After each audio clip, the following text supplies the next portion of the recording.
마가복음 1장 16절에서 20절 한 절씩 읽겠습니다. 예수께서 갈릴리 바닷가를 지나가시다가 시몬과 그의 동생 안드레가 바다에서 그물을 던지고 있는 것을 보셨다. 그들은 어부였다.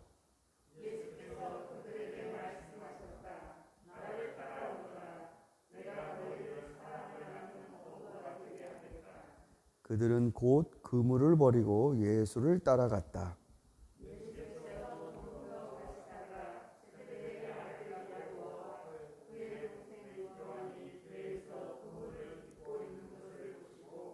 곧바로 그들을 부르셨다. 그들은 아버지 세대를 군들과 배에 남겨두고 곧 예수를 따라갔다. 아멘. 세례 요한을 이어서 주님은 복음을 외치셨습니다. 아주 간단합니다. 하나님 나라가 가까이 왔다. 회개하여라. 이제부터 이것을 전하는 일에 주님은 모든 것을 다 쓰신다는 출사표입니다.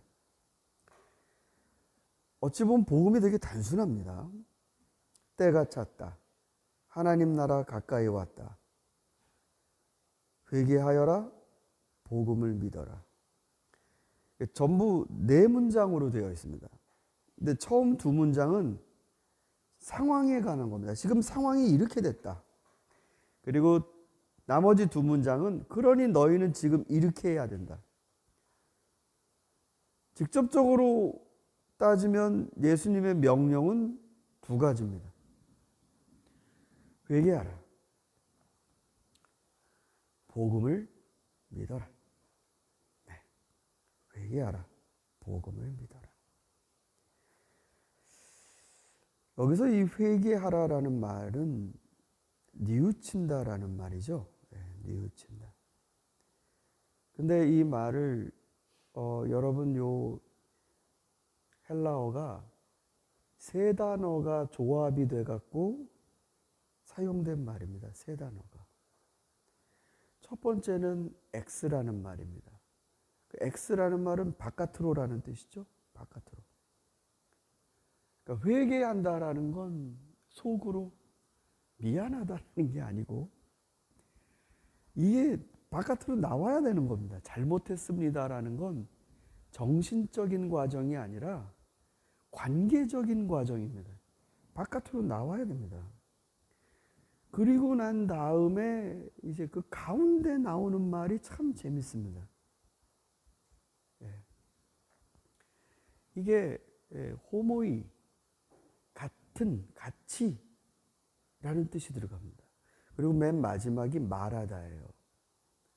그래서 바깥으로 말을 하는 건데 여기 이 가운데 들어간 말이 같이라는 말이죠. 같이.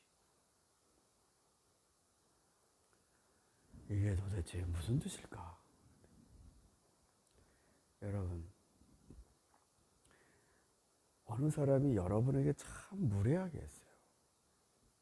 그 사람도 주변에서 당신 너무했다 뭐 막 그래갖고 스트레스를 받았는지 어느 날 와갖고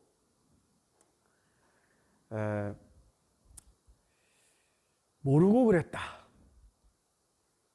라고 여러분에게 말하면 이게 좀 풀립니까? 그러니까 바깥으로 말을 하긴 했는데 내 마음속에 그러니까 당한 사람이 듣고 싶은 말이 있단 말입니다. 아, 내가 그때 진짜 사실은 내 마음에 악한 생각이 들어와서 나도 모르게 당신에게 큰 무례를 범했다. 뭐 이것도 좀 약하죠. 사실은 내가 나쁜 놈이다라는 거 아닙니까?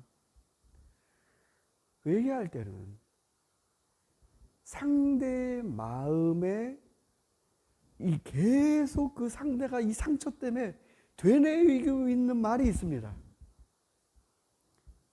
뭐 일본과 우리나라도 마찬가지 아닙니까? 계속 일본에서는 뭐 몇 년 전에 뭐 보상금 주고 다 뭐 사과하고 그랬다고 하는데, 그 사과라는 게 한국 사람들, 그 위안부 할머니들, 이분들이 마음속에 계속 반복되는 그 말들, 거기에 그거를 말하는 거죠. 회개라는 건요, 내 체면 차례가 아니라 나에게 아픔을 겪은 그 사람이 마음속에 품고 있는 그 용어로 그것과 같이 얘기해 주는 겁니다. 그러니 여러분, 회개는 단순히 잘못했다가 아니라 나에게 피해를 본 사람의 마음속에 계속 못 박힌 그거를 꺼내놔야 되는 겁니다. 우리나라도 그렇고 많은 나라들이 내전이나 전쟁이나 아픔을 겪은 그런 상황을 극복하기 위해 진실과 화해위원회라는 걸 엽니다. 진실과 화해위원회. 예전에 그 사우스 아프리카의 인종차별 정책으로 백인과 흑인의 갈등이 굉장히 크게 고조가 돼서 아주 큰 위험이 있었죠. 그런데 화해와 진실위원회가 가동이 되면서 서로 간에 그때 왜 이렇게 했냐, 당사자가 만나고요.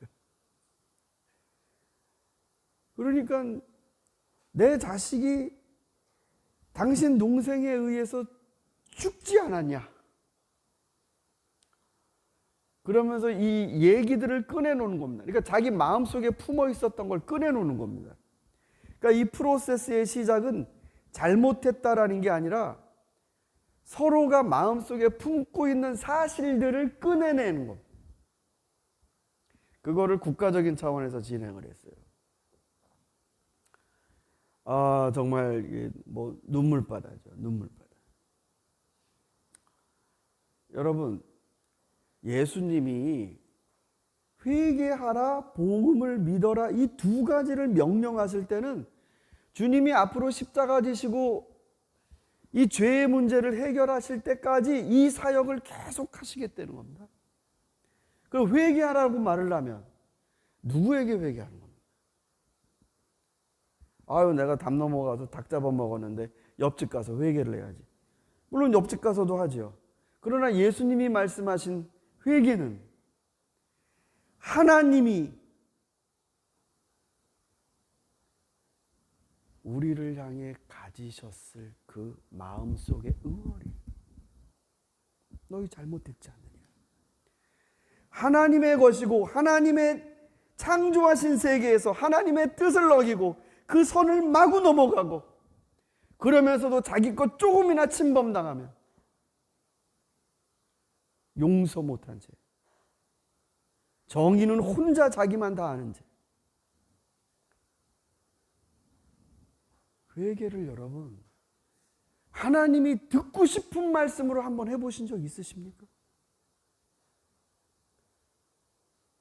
진짜 내가 나쁜 놈이잖아요.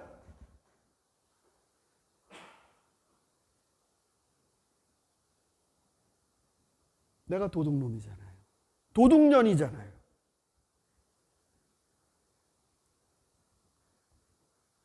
그걸로 하나님께 정말로 하나님을 분노와 고통 속에 우리들이 몰았던 악한 것을 엑스호모일 로게오 밖으로 꺼내 하나님께 말씀드리는 것. 이게 회개입니다.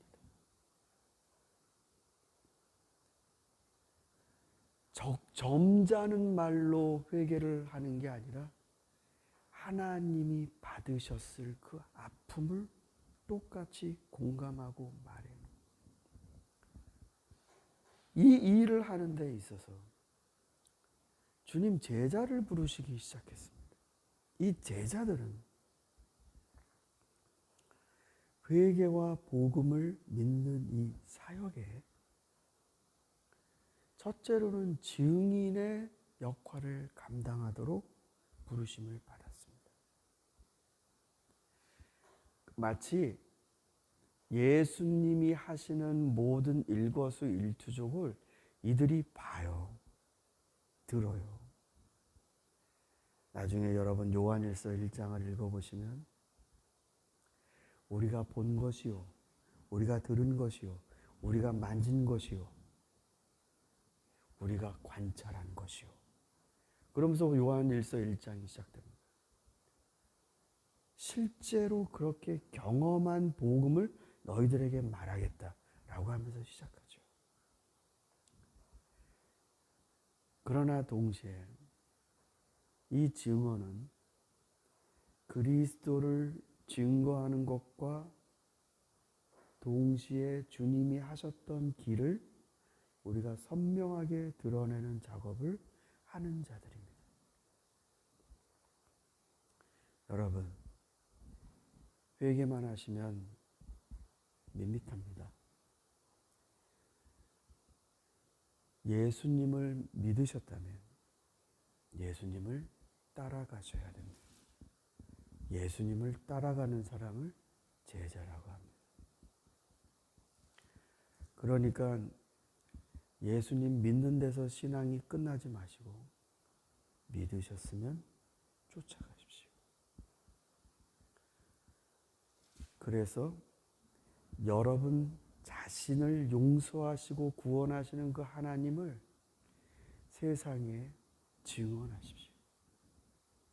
나라는 사람, 이런 사람인데 주님이 나를 그의 자녀로, 그의 백성으로 삼아주셨다.